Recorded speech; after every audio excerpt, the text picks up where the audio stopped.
भूमिकंप कौन किए किए आसो एडे बड़ क्षेत्र ये हूँ आमर सारला मंडल महापुरुष लिखी थे कहले 16 मंडल 64 गोपाल गोपांगना 16 कई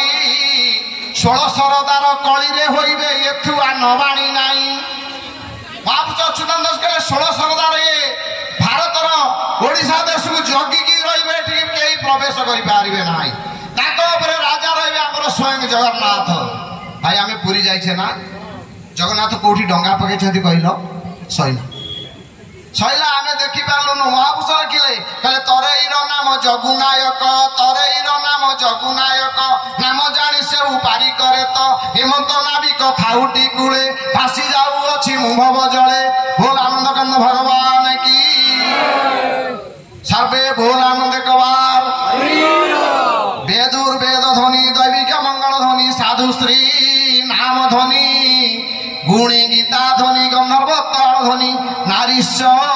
हुल ध्वनि एतानि ध्वनि कुर्वन्तु सर्वे मंगल भवन्तु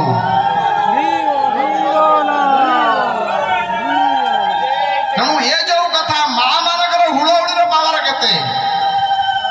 बापा मानकर हरिबोल पावर केते मिसे देल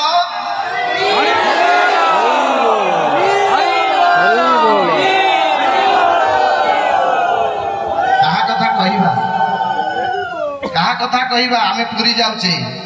ए जीव उद्धार हो पुरी गले बाट सब अच्छे आम भाई पाई पुरी गले कोटि कैबल्यर नाथ जगन्नाथ महाप्रभु कोटि कैबल्यर नाथ होउछंती जगन्नाथ महाप्रभु से कोटि कैबल्य कोठी बिक्री होउछ सरीगला आम नाट सरीगला आम पाठ सरीगला आम घाट जीवा आमर सरीगला आसीबा आमर सरीगला कोठी बिक्री होउछ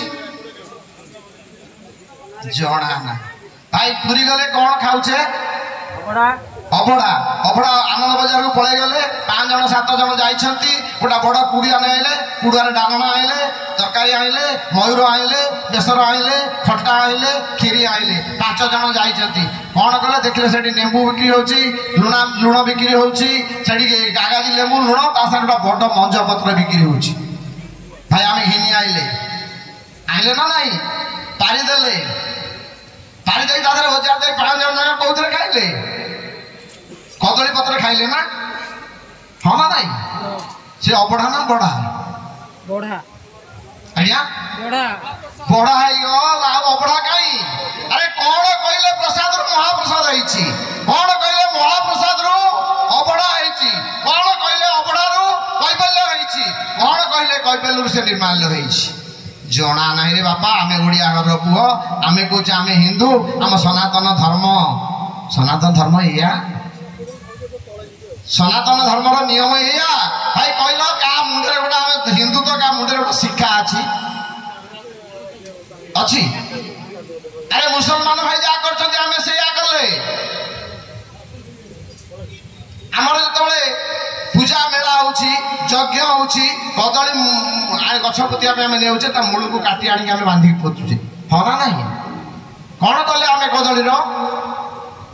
कदली की जब करी आम पोतिले हिंदू माने जमती कुकुड़ा को मारिया पूर्व जब कर दे तापर से भोग लगाती आम से कले आम हिंदू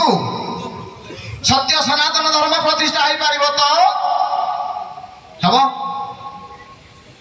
आम सचेतन हेले तो